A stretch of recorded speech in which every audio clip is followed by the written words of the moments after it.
Hi everyone, and welcome to episode number 12 of the Immigrants Live podcast, where we share stories of people who left their country to chase a better life.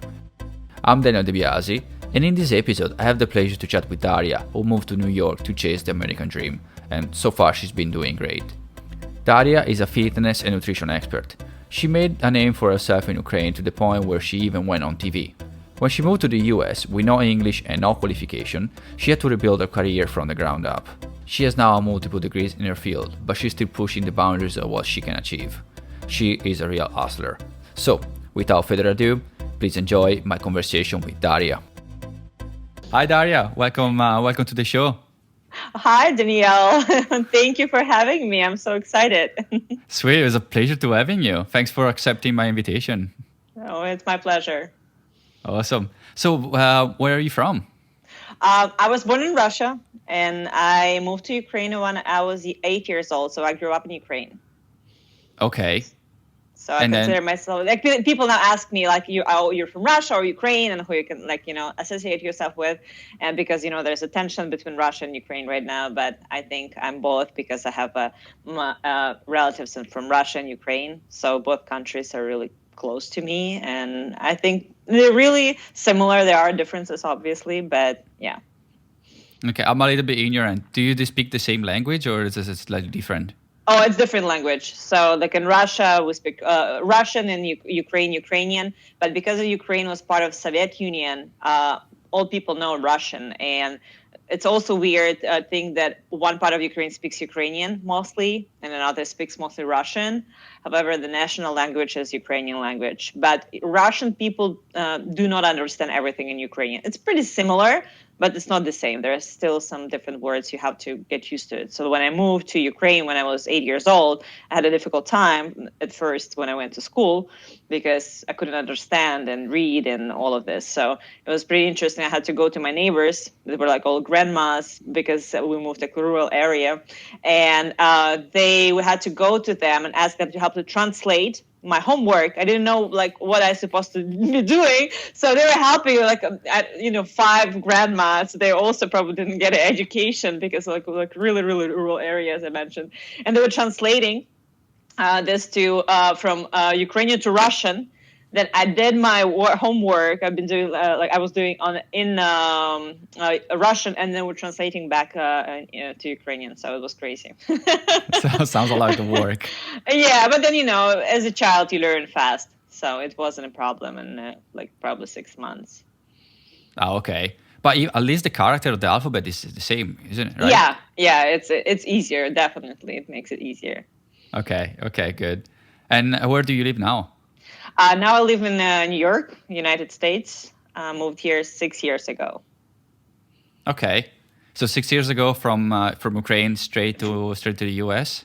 Yes. I moved from Ukraine. I used to live in one city in Ukraine, which called Zaporozhye, and then I got divorced. I had my personal things going on, and I wanted to have a change, and I wanted to move to the U.S., but I wasn't sure that I'm ready because dealing with, going through divorce and like personal drama and then moving to another country, it seemed like a little bit too much.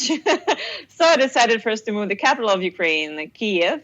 And it's a beautiful city. I love Kyiv. And I moved there and I lived there for 7 months, but I didn't feel much change. It's like the city I used to live, it's like a small village, and Kyiv, it's like a big village, but nothing has changed basically. Like everything was the same. I didn't feel challenged. And then after 7 months living there, I felt like, I'm ready to make the move. And I did. And now you're in New York. Is that feels like a big village, or still feels like a city? Right now it feels like a big village. Oh, really? Because it's empty. Nobody's here. Oh, okay. It's so cozy right now. But when I moved to New York, it's definitely different. I had a change.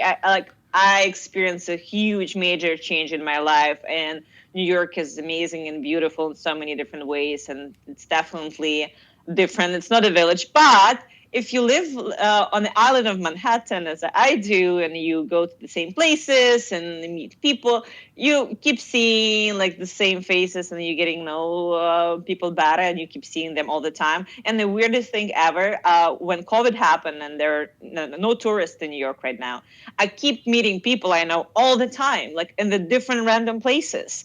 Like it's probably because less people, so you can notice people you can see actually. I'm like, hi, oh my God, how are you doing? But also, like, I'm a runner. I run in Central Park almost every day or ride a bike. Also, every day you see the same people, so it kind of feels like a village after a certain amount of time. However, because New York's so diverse and different, it's never the same experience. Yeah, that's the other thing I heard about even in Vancouver. They say it's like people from Vancouver. They say it's not like a big city, but like you, I came from like a small village, more like a small town in Italy, and for me, like a Vancouver still feel like a big city. And they said, Yeah. but if you are stay in one side, every single part of the city, every suburb is kind of like his own kind of like a village on its own. But probably because I haven't lived here for that long, I don't feel that yet. But Yeah. I can relate definitely, and I'm sure in a big city like Vancouver, you always can find something to do, like in comparison to a small village. yeah, no, that's true. That's true. But yeah, I miss that feeling. Like you go out, you see the people, and know people. I don't know. Like in my own town, I used to go to like the same bar. Yeah. And you don't even have to call your friends. Whatever when it's time to go out, you go to the bar. You find somebody there. I kind of Yeah. like miss that the situation, that feeling. It's interesting that you're saying this. In New York, I had this situation all the time, even before COVID. You go to the bar and you meet people because probably people in New York are so diverse, and a lot of tourists coming here, and even local people are so open to talk to you. I could go to a bar or restaurant by myself, and I always had an amazing conversation, meeting people. And I never, this is like very interesting thing about New York. I never felt alone here. Some people feel very lonely, but I never felt lonely because people are pretty friendly. You can go on the street, especially in the morning, all the this construction guys or trash drug drivers. They say hi, and then just random people in the park and say hi. New Yorkers are not as friendly as people like, let's say, like you go to California or you go to southern states, but still, I kind of feel, especially if you're local, if you go to the same like bars and restaurants, people get to know you, and then they even remember what you like, what you don't like. So it kind of also feels very warm and nice and cozy. Yeah, I'm kind of surprised because I always heard that people in New York are not really friendly. So what you describe, it feels like It completely depends. different from my ideal in New York. It depends because people in New York are rough, and you can, instead of good morning, hear F you sometimes, and people have no time for BS and other things. However, in general, you can meet a lot of friendly people, and as I mentioned before, because New York's so different, there are so many different people here, and some are nasty, and some are very nice and sweet. And why did you leave your country? It's a very interesting question. Why? I came to the U.S. a couple of times before I moved here, and when I came here for the first time, for me it was a mind-blowing experience. It felt like I came to the different planet, and very funny. I came first time not to New York. I came to Florida, and very also small town in Florida. But in general, just quality of life and everything else was so different than in Ukraine, and I was very happy to be here, and I began fantasizing about moving here, but I couldn't because I had my life in Ukraine. I was married. I had work, and everything, entire life was in Ukraine. So we came with my ex-husband a couple of times here. We traveled, so I've seen different cities, including New York, and then, as I mentioned before, we got divorced, and I realized nothing's actually keeping me in the country. But I wasn't ready to move, and then I moved to Kiev, and it was very interesting because I had a good career and work, and my name as a fitness expert, and I was on TV, and not like a big star, obviously, but pretty popular there, and had a good life. However, I found myself spending probably 2 weeks out of 4 being somewhere, not in Kiev. So I kept running away from myself. I kept traveling, kept going like in Europe and somewhere else and somewhere else and somewhere else. And I remember this day, I took my mom to Montenegro for a vacation. And we went to this trip to the lake, and we were driving back on the beautiful road, and I was looking at the sea, and I was thinking and reflecting, and then I realized that I'm not happy. I'm like, I have everything kind of, but I'm not happy, and it's time to realize my dream and move to the US. So this was the time, and I told my mom, and I bought one-way ticket the same day. And I gave myself deadline 1 month and a half to prepare for the move, to like sell everything, to let go my apartment, to give away all the stuff. So yeah, this was the reason that just I wanted to have a change. I felt like I love Ukraine. It's a great country. However, the government is so corrupted, and I didn't see any future, not for myself, not also for my future kids. I know it sounds weird that I'm like a single woman without kids thinking about kids, but probably it's on instincts or something help us to think about it, that if we want to reproduce ourselves, what future I want to have for my kids. And when I came for the first time to the US, I look around and I want my kids to, grow and being raised in a country like this, when you have a good quality of life, freedom of speech, and other things. And when I was moving here, I knew it was going to be hard for me, but I was thinking about my future kids are going to say, thanks, mom, that you moved to the US. So, and I decided to take a risk, and I had zero regrets about it. Awesome. I have a couple of questions. First of all, you said that when you got the ticket, the one-way ticket, you were with your mom, right? Yeah. How did your mom take the decision? This is a very good question, probably, based on your experience. Yeah. I'll tell you, when I came for the first time from US, and it was probably 4 years or 5 years before I moved, I told my mom, oh my God, this is such a beautiful country. I want to move there.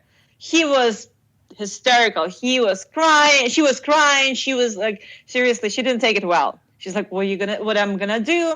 And then, I kind of prepared her for this thought and idea over years. And when the time came, and also, what helped?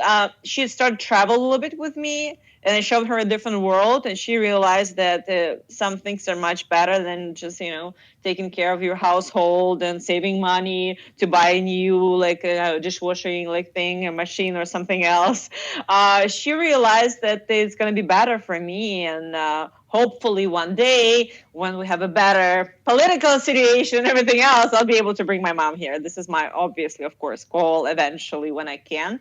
And, it takes time, and now it seems like nearly impossible with the current situation, but we'll see. So she took it well. But, it took me 4 or 5 years to prepare her for this moment. Okay. Yeah, no, because in my experience, I did have 4 or 5 years. I think I applied, she didn't even know, I applied for the visa to go to New Zealand, and kind of not really knowing what I was going to do. And I think I got more scared when I actually got approved. In fact, I remember telling my friend oh, I think I did something, a stupid thing. What did you do? Yeah, I applied for the visa in New Zealand and they approved it. So I guess I'm going to New Zealand. So I told my mom I had a time, in 3 or 4 months, I was ready to leave. And she didn't even really know where New Zealand was. When they look on the map, Daniel, really? Can you find a closer place? Mom, see the bright side. If I move from there, everything else will be closer. Mm-hmm. Right? In fact, when I got ready, I bought a laptop, and when you order things online, you can have a gift, a wrapping gift that they can give you a message. So I wrapped my own thing. It was for me, but okay, I like a present, so let's wrap it up. And I put a quote on this message on, and I think the quote it was in Italian. I was paraphrasing. It says, "Don't cry for me that I leave, but think that if it's raining, I went to see the sun or to search for the sun or for the sunshine, something like that." I And love it. And she still has it to attach on the fridge in Italy. Oh, it's so sweet. You know, Italian moms are special. Yeah, yeah. I know that. It's so sweet. I love this story. Thanks. And how easy it was for you to move to the US and get a visa and stay? It's not easy. Like, it's easy probably for people that get married here, going, like, meeting someone and winning green cards, which is, I played so many times, never won. I'm like, my way is more complicated. It's complicated. I did a lot of, like, I don't like discuss like immigration process only because I made so many mistakes myself, and I always recommend people to hire a very good lawyer. And because very good lawyer will help you to understand your situation and what you can do. Like in my case, like I'm still on my way of getting green card. And if I wouldn't do the mistakes I did in the beginning, if I would have a good lawyer, and which I didn't, obviously, it would be much easier. I would have already green card and everything be all set before the current situation, when everything is got way slower and people are waiting forever for interviews. Now it's just like unbelievable what's happening in the last 4 years. And I don't know what's going to be happening in the next 4 years, waiting for November for our elections. So yeah, it wasn't easy for sure. And like a lot of my friends, it's not easy for most of the people to immigrate here. And now it became nearly impossible, because the new rules and anti-immigration policies that are being lobbied by our president and everything else. So yeah, it's still it's complicated. So I'm still waiting, and everything backlogged now, especially with COVID. Everything got worse. Like I was hoping to to finalize everything like this year, but no. Nothing is happening this year for sure. No, I don't think so either. But how did you? So when you moved to the US, did you have like some kind of permit, or you went as a tourist? Oh, I went as a tourist, yeah. And then you go on the journey, and this is a journey is complicated because the thing is, I decided so fast, and for me was no other way to come here. And I spoke to a couple of my friends and like to the lawyer, and they say, you can come, you can do this and that. So there are like, different options used to be. Now it's actually like way complicated. And also I gave myself such a short period of time, like 1 month and a half.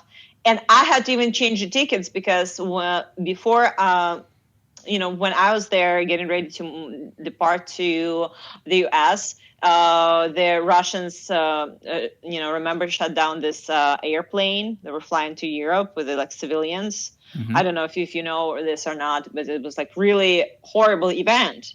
And I was so scared that they're going to like close Ukraine and then let anybody like fly. It was a very difficult time. Like I lived through 2 revolutions in Ukraine, and like it's really, really some crazy stuff was happening. So I changed my tickets to 2 weeks earlier. I had to I need to leave the country because it's getting crazy. And it was like really scary time because the war between Russia and Ukraine was like on the south escalating, and revolutions. And then, it just, it's hard to even think about it, but it's still not, situation didn't improve in Ukraine. It's very sad. Okay, but just to understand, because most people I interview and most people I know, they moved to the new country and they need to find a job. In your situation was a little bit different. You had your own career, right? So you were able to continue your career that you had in Ukraine? Yeah, so this is one of the reasons, why I thought I can, move here and feel comfortable, at least in the beginning. Because I moved here with no English. My English was very, very bad, very basic, and I couldn't understand what people were saying and read. I had pretty successful online business, like in fitness. I was helping people to create nutrition plans and workout plans. And, back then, 6 years ago, it was becoming so popular. And I have my online courses and everything else. So it was generating some some revenue for me. So it was like good enough, because before moving here, of course, I reached out to my friend that live here. Like, we're not very close. We weren't close friends, but, I want to ask, like, how much money he spends on the groceries and, rent and everything else. So he told me, I calculated, I'm like, I should be good for the first whatever, like, time. And also you need to spend on a lawyer and other things. And then also I sold my car. I had some savings, obviously. So I brought it. It's not like I came here with $100. No, this is like not my story, but I came here with no English, no friends, basically, and not very close people I would know, like no family. So I moved here, and the first time I was doing this, but then, I started learning English. And because I'm a pretty good personal trainer, I decided to, try to do something like this here. Obviously, when I got my work permit, like 6 months after I moved here, and my social security. So once I got this and my English got better, I started looking for clients. This is it's been a process. Especially, I felt very shy and not confident enough to train people because my English. And I was doing some before I was doing some modeling and, pictures, photo shoots. And this is also, you could find some gigs to get paid. And of course, a lot of creeps also I ran into during this time, because here are like a lot of weird people, photographers, kind of, it's like, I've seen a lot of like crazy stuff here in New York. And I was even helping one photographer, like normal guy, to run errands and do other stuff. So, I was doing a lot of things before I actually was able to, build a good career and find my path. So it took me a couple of years. And also, meanwhile, I was doing this, I decided to go to school because I wanted to build a career here. And I realized my master's degree in Ukrainian language and literature is not applicable in the US. So I had to go back to school. So I went to study for TOEFL, and I passed TOEFL, and then I applied to school, and I had to pay for school, but it's pretty, it's not very expensive here, especially if you go it's a city university in New York City. It's pretty affordable, and they have this payment plans. So yeah, but in the beginning it was hard. I had to do different things. However, the fact that I had already some business that was helping me in the beginning, it was really good. The only one downside, you make money in rubles and hryvnias, and then you have to spend in dollars. So it's a huge difference. Yes. And is that really the reason why you moved to New York? Is related to your business, and you thought that was a good spot to start your business, to continue your business, or just because you like the city? Oh, no. I like the city. As I mentioned, I had a friend, not even friend. We knew each other. He was working as a trainer too in the city where I was living in Ukraine, and he moved to the US before me. And around that time, because it was such a bad time in Ukraine, the war and the revolution, everything else, a lot of people fled Ukraine to Europe, to the US. I personally know probably 7 people from my city that moved here to the US, and most of them actually moved to New York. So I moved here because he told me come here first couple of months, you can stay with me. He was renting a basement apartment, really horrible apartment, but you come in there, you have to pay a price. And I moved from beautiful, gorgeous, huge apartment with walk-in closet in Kiev to basement apartment in Russian area in Brooklyn. And also, people move there, they don't speak any English. They stay their entire life. It's a very weird place. So I moved there to this basement apartment because it was cheap and we could afford it. And I moved there because I knew him. He said, I'm going to, help you out, to introduce you to the lawyer and all of this stuff. And this is how our people, immigrate. One person immigrates and then other and then another. And then they share with each other experience. So... And that's why I came to New York, and I fell in love with the city. And I loved it before, but I spent 5 days, during my second trip to the US. And I fell in love, and I stayed here, and I'm still here. Awesome. And how did you learn the language? Did you take any courses, or just just talking to people? It's very funny. Just talking to people for a couple of reasons. First of all, I didn't have money to go to like school to learn English. I had to, work and make money, like doing other things I could, like get training and stuff. Also, I hate going like to school physically. I'm very self-motivated. I like studying. I like learning online. So what I was doing, first of all, I was watching Sex and the City with the subtitles. So I learned a lot of phrases and language watching Sex and the City, which is one of my favorite shows. I don't watch TV, by the way, and I watch only a couple of shows in my life, and this is one of them. And I watched it like 4 times, like all these 6 seasons. It's crazy. So I was watching Sex and the City, and then because I'm a single gal, I moved to New York, so I started going on dates. And the most important thing for me was just to stop being shy. It's okay to make mistakes. And it's been so helpful because people in America in general are, you're an immigrant if you try, and they really appreciate it. They try to help you. So texting, talking to guys, and going on dates, talking in person really helped me to improve my English. And also, I was taking courses on the Coursera website with the subtitles. I was like choosing topics I like psychology or something else, and it also helped me a lot to build my vocabulary. So I didn't go into any classes, nothing, and for TOEFL I prepared myself, and I was shocked when I passed. And I was shocked when my highest score was on the speaking part. I thought it was going to be the worst, and the worst was grammar, of course, because I didn't go to school. So it was pretty funny. But yeah, I learned it myself because I had to. I wanted to go to work, to make money, to study. And also when I went to school, and I went to school like in a year since I moved here, like in a year I was already studying online psychology. And it helped me a lot because psychology, you have to read a lot of books and all of this. And it was very challenging in the beginning. But, as you go, you learn more and you become better. It's true. As you said, like even when I moved to New Zealand, same thing. I didn't speak English, and watching TV shows with subtitles was a huge help. Even though I got to the point where I was able to understand English speaker in the movie, which is American accent. Then I was going out in New Zealand with Kiwis with just completely different accent, and I couldn't understand a thing. Nothing. Yeah. I was like, what did just happen? I couldn't understand everything in my room. I walked out of my room and I can't speak to anybody. It was kind of like a weird. And the other thing is, you said that you even studying helped you. But the other thing I noticed that you can learn English is kind of like it's got its own different kind of languages, because if you speak in a professional way, it's a different language than you speak with your friends. Like if you study psychology, the terminology that you use in a book is not some terminology that you would use in a normal conversation with friends, right?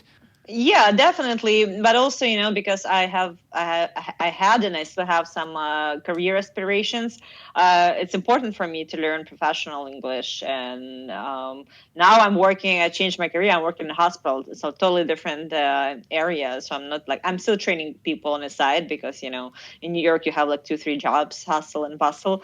But my main job now in the hospital administration, and there I have to present and lead the meetings and send emails and all of this. And because I want to build my career, my English has to be a professional. And I think I need to learn more. And there's so many things I can improve. Oh, okay. So that kind of like studying that language was useful in your career more than actually in the conversation day to day.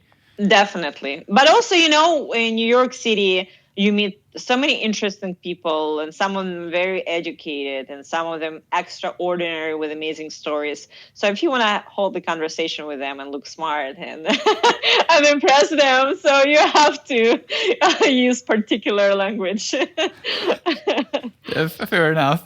Yeah. And do you have any regrets about leaving your country? No regrets. The only one thing, just I miss my family, obviously, but other than that, no regrets. I love the country, but here I feel home, and it's very weird, right? Being raised in one country and moving to another and calling this country like second home, but it has became my home. Like New York, when I'm here, I feel so comfortable, and I feel connected. So if you had to call a place home, which one would it be? New York or? New York, yeah, definitely. Right now, New York. And honestly, before it was weird. In Ukraine, I never felt like it's my home. It was like, home, my parents' home. It's it's your parents' home. And I left my parents when I was 16. I went to school. So I was by myself since I'm 16. So for me, it's not a new concept of being like living somewhere and, being a big girl or haven't seen my family for a while. But then, I never felt like moving from one apartment to another, even being married, living with my ex-husband. I never felt like it's like my home. And here, when I moved here, I like, oh, New York, my home. I don't think I will ever call it my home. And then I realized after like probably 3 years or so, when I went to like, I don't remember some other states, like I remember South Carolina or somewhere else. And I was flying back and I see the New York outside of, the window. And I'm like, oh, I miss my home. I'm home. And now I feel like home, you just get outside and it's so, you feel it's so familiar. You feel so connected, even with this like dirty subway and and some crazy stuff. Now it got a little bit worse than it was before, but then you're kind of okay with it. It's part of your personality. Yeah, that's interesting. And what's the biggest upside about immigrating, about leaving your country?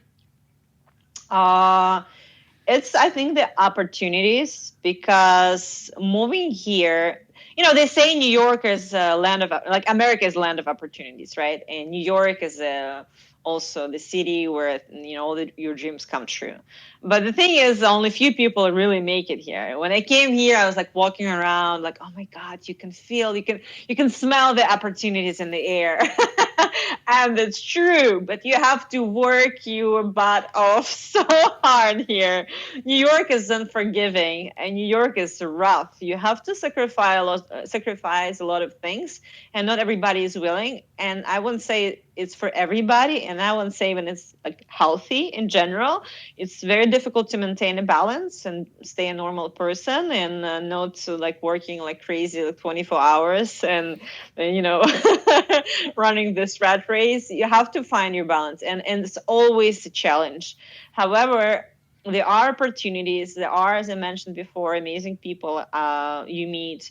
There are ways to grow. And I don't know if I'm going to live in New York my entire life, especially when I have a family. I didn't see myself raising my child like in Manhattan, let's say, but you never know, unless I live in Park Avenue or Fifth Avenue in a huge or a townhouse somewhere, probably, perhaps, with my backyard.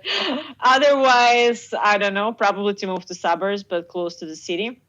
However, here I grew a lot as a person in many, many different ways, and culturally and mentally.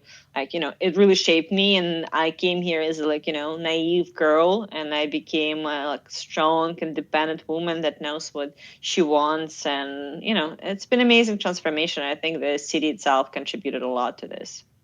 And did that contribute even to grow your business, to improve your business? Yeah, it's very interesting. The immigration itself challenged me in so many different ways that I realized that everything is possible. Because when I moved here, I didn't have any plan, and I'm the person with a plan. I need to have a plan, what I'm doing, where I'm going. So I came up with probably in 3 or 4 months after moving here with a plan that I want to go to school. I want to build a career. I didn't know yet what I want to do. But I had my eye on psychology because I like helping people, obviously, and personal training is a great career. I was making really, really good money. I was working in Manhattan. I have very wealthy clients, they pay you well. However, I never considered this as a career. I cannot imagine myself running around to my clients from Tribeca to Upper East Side, Upper West Side in my 40s and 50s. You can make money, but also you depend on your clients. If your clients in the city, you train them. If they travel, if they get sick, if they get married or something else, you lose a client. Of course, you can get a new one, but you always depend on your clients. And this is not a good way of living and making money, because one month you can make $10,000 and another month you can make $5,000. You know what I mean? So this is not really a great way of doing this. So I want to have a steady career, and I'm also very ambitious person. I wanted to challenge myself. So I decided to go to school, study psychology, and originally I wanted to become a psychotherapist, probably. I don't know, because I like it. So I went to school, but when I was studying for TOEFL, I didn't believe that I can actually pass it, because I was studying by myself. My English was horrible. And I passed it. And I'm like, okay, this is good. So when I came to school to meet with a counselor, I asked her, how fast can I get a degree? Because, we're immigrants. We're coming to a new country at a certain age. I was in my late 20s. I had no time to wait or think what I'm going to do. I want to act. I need to do this, this, and this. And she says, you can get your degree in 2 years. However, and it's a bachelor's degree, because I had to start over. I have a master's degree. I had to do bachelor's degree again, because totally different. She's in 2 years, but it's full time. I'm like, full time? Wow. I'm like, no, I don't think I can make it. But then I'm like, I'll try. And guess what? 2 years later, I did it. I got a degree in 2 years, and then I realized I can do everything. Immigration itself gave me such a crazy strength, leaving everything behind and coming to the country. And when things are happening for you, if you work hard, obviously, and this is what I like about America. If in Ukraine you work hard, and you're not guaranteed going to be successful, because even if you build successful business, somebody can come and take your business if they like your business. Here, I don't know any person that would work hard and be really goal oriented, hardworking, and never succeed. Everybody succeeds, at some point.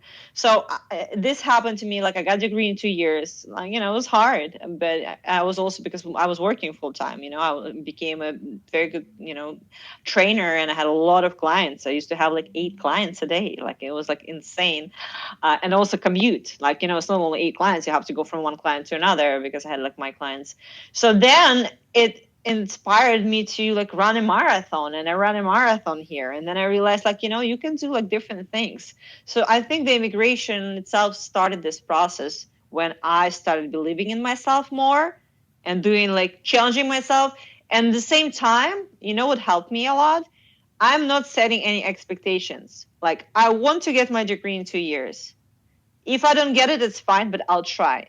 And when you are not afraid of making a mistake, or you're not afraid of failing, but you're willing to work hard, things happen. You're not afraid of trying, and pushing yourself. So the same with the new career. It was scary, to go to the new area and start building your new career in your 30s. And it was a little even down from what I was getting money, but I knew I had to start not an entry, but almost entry level position to build my career. But now after 2 years, I got a promotion, and slowly I'm learning more, and hopefully I'm going to build the career I want.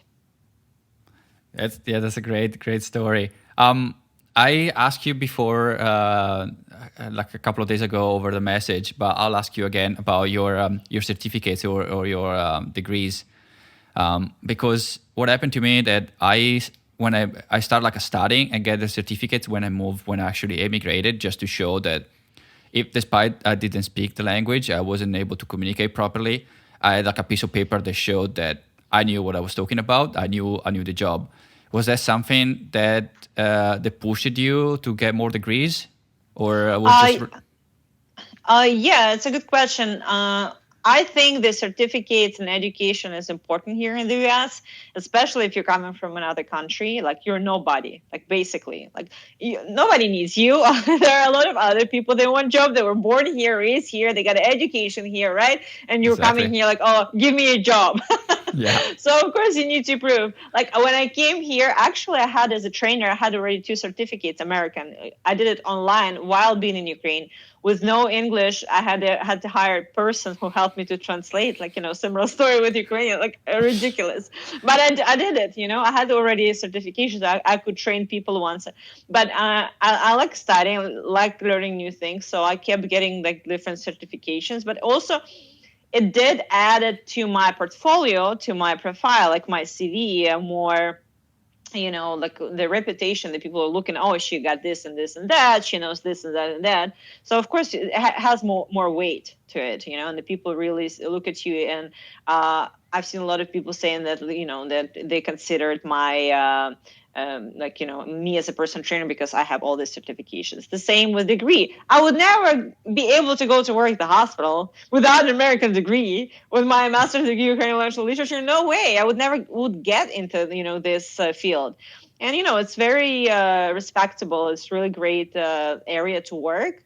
And I only got it, because I got a bachelor's degree somewhere to step into it. And now I'm going for MBA in healthcare because I know if I want to build a career and if I want to make money I want to have in my mind, I have to get it because experience is important, but also degree is important. Why?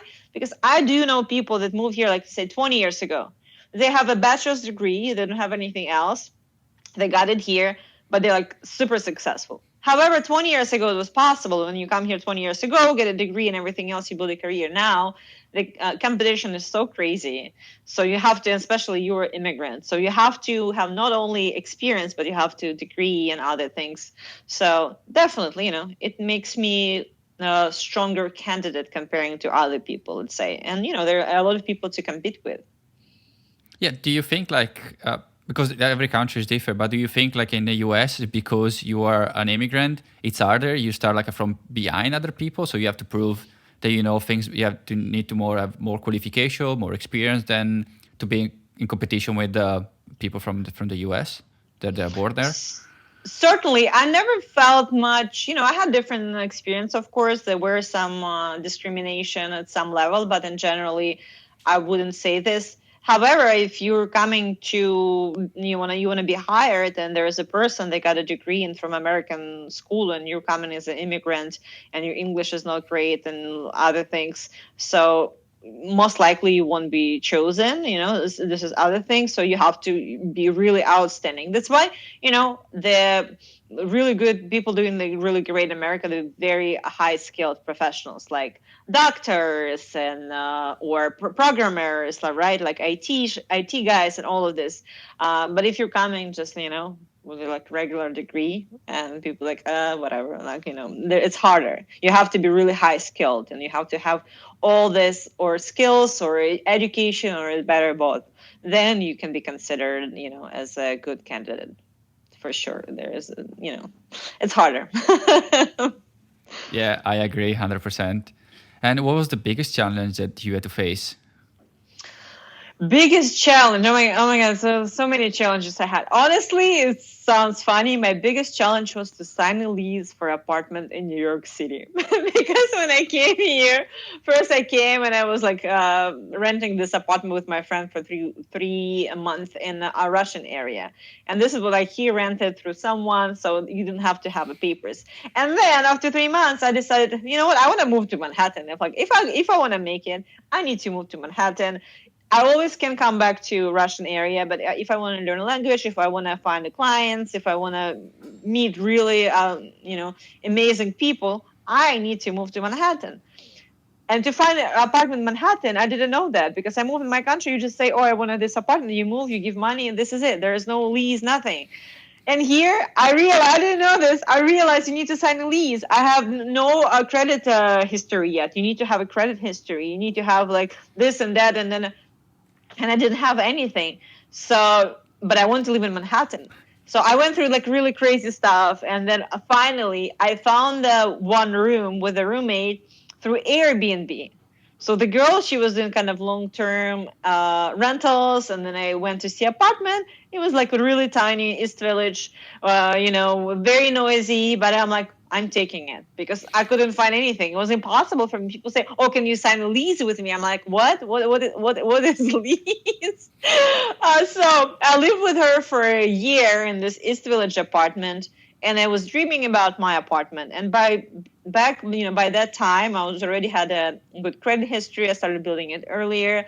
I had some income I could prove and stuff. And also I had a friend who said he would be my guarantor.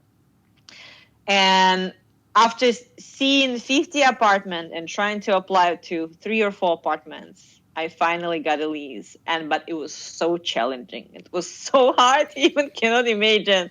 So I would say this was the most challenging thing so far for me. I know it sounds funny, but it's true.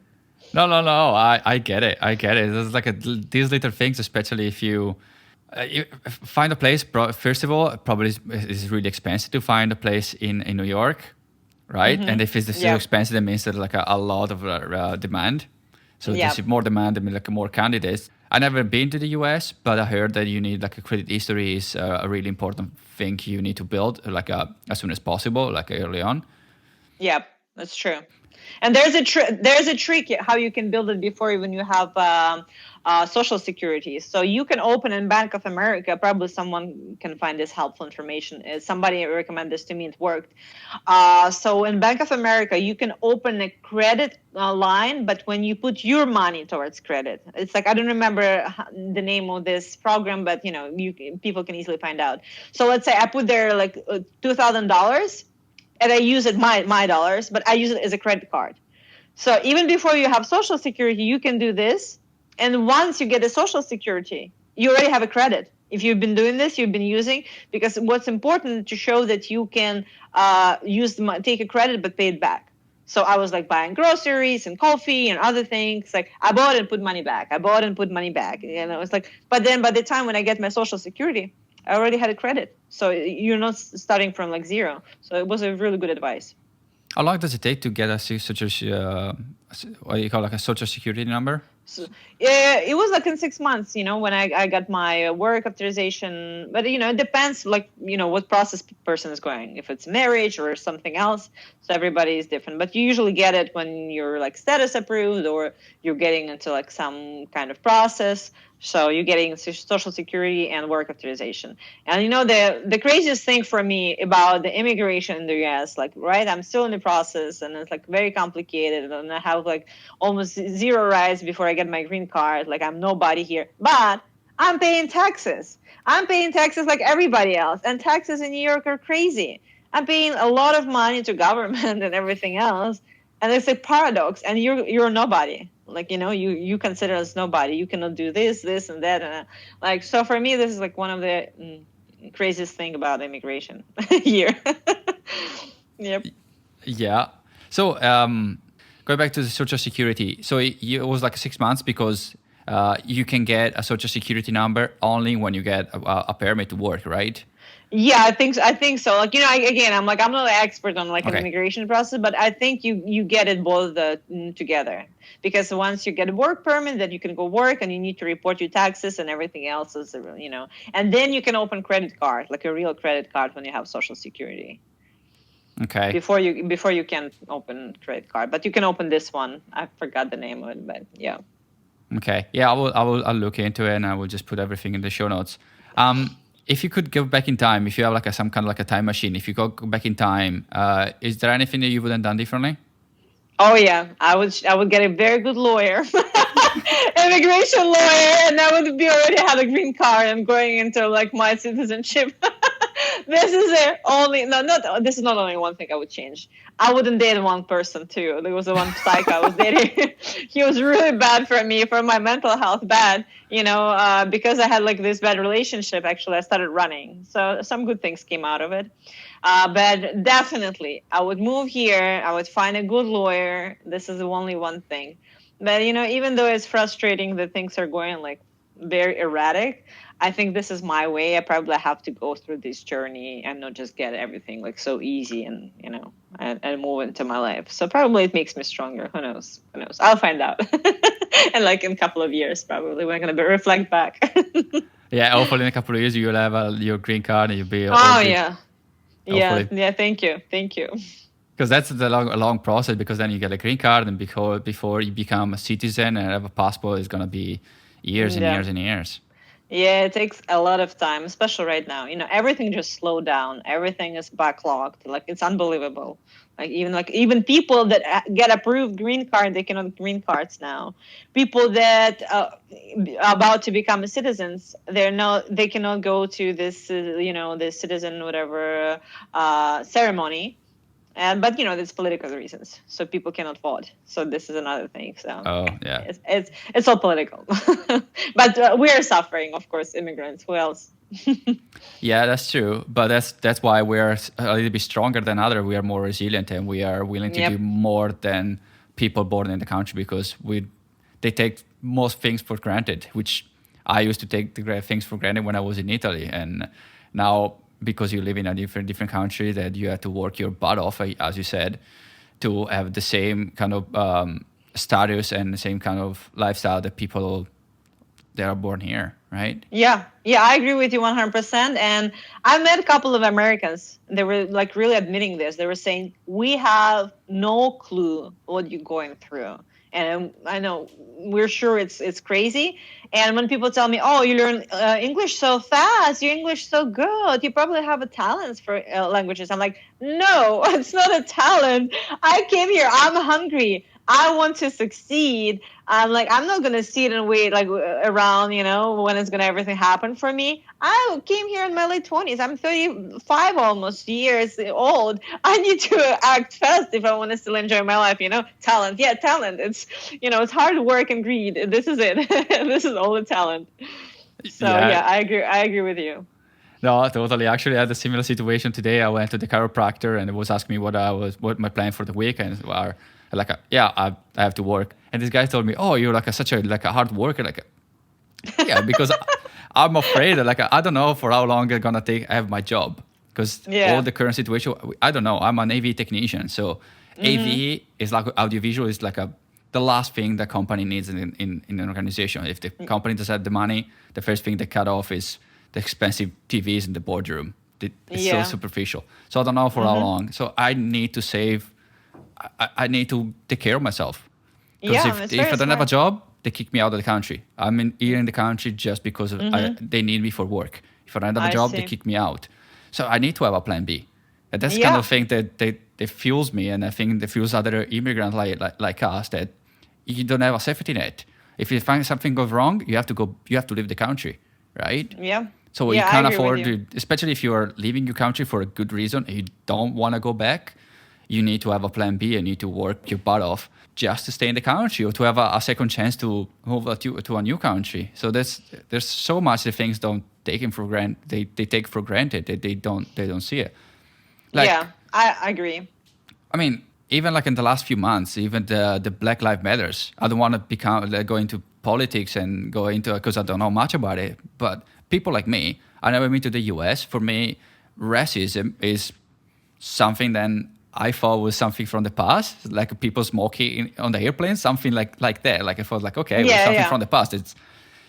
And I had to go to this point and see these things in TV to figure out that it's actually something real. You don't know. You don't know until you see things like that come clear. I agree with you. When I moved here, this was another thing. Like, racism is what we see like on TV or like somewhere like, you read in books. And when I came here, I was shocked to realize like the things that are happening here actually like on an everyday basis, and just blew my mind. And we're living in such a like progressive country, like even other countries in the world, right? Progressive countries, but the racism are so widespread. But I agree with you. You're coming here you're shocked with everything was happening. Like you can't believe that this is a real. Yeah, I think I got the first like a shock I had when I watched the movie Hidden Figures. I don't know if you watched the movie. It's about like this woman at NASA. The first time they went on the moon, which was in the 70s, which it was like 70 years ago, and no, it was like 50 years ago. 50 years, yeah. And you think like open-minded people and intelligent people, smart people, like people at NASA should be like a more open mind.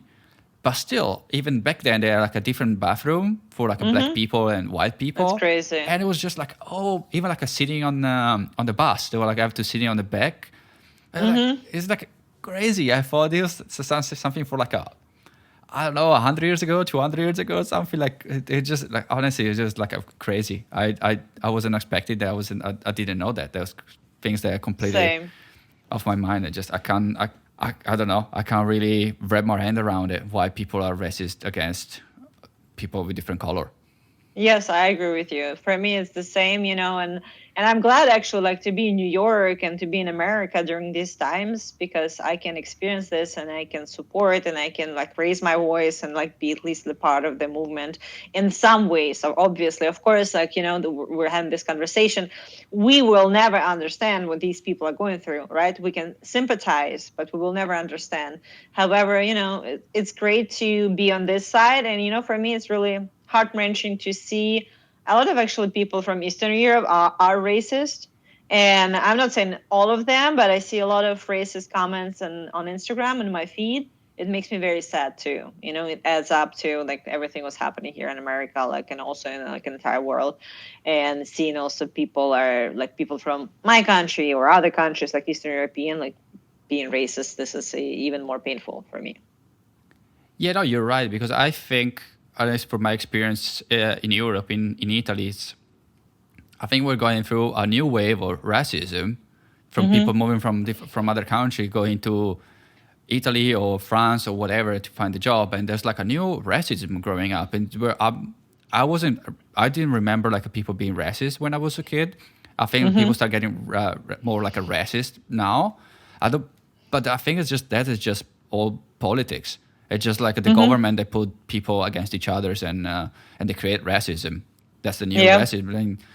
I think in America it's all about what happened in the past. I don't know much about it, but I think it comes from the past, from the history.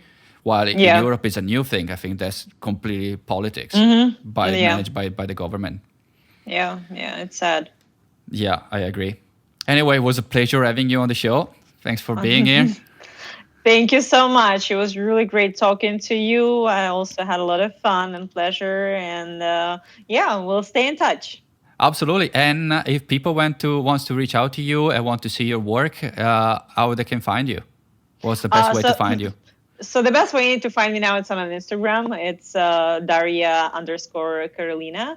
I have a website too, but it's in Russian, so I don't think people are going to use it. But I share a lot of stuff on my Instagram so they can see my life in New York and things I'm doing. So yeah, definitely this is going to be the best way to reach out to me or just connect. Awesome. I will definitely put your link in the show notes. Awesome. Thank you. Thanks again for being my guest today. Thank you, Danielle. Have a good one. Thank you. You too. Bye. Bye. Thank you so much for tuning in this week. I hope you find this episode interesting and maybe even got inspired by our story. If you want to support the show, you can share this episode and you can leave us a review on Apple Podcasts. And also, do you want to be on the show and share your story? Visit immigrantslife.com/yourstory. Thanks again for listening. Talk to you in the next one. Ciao.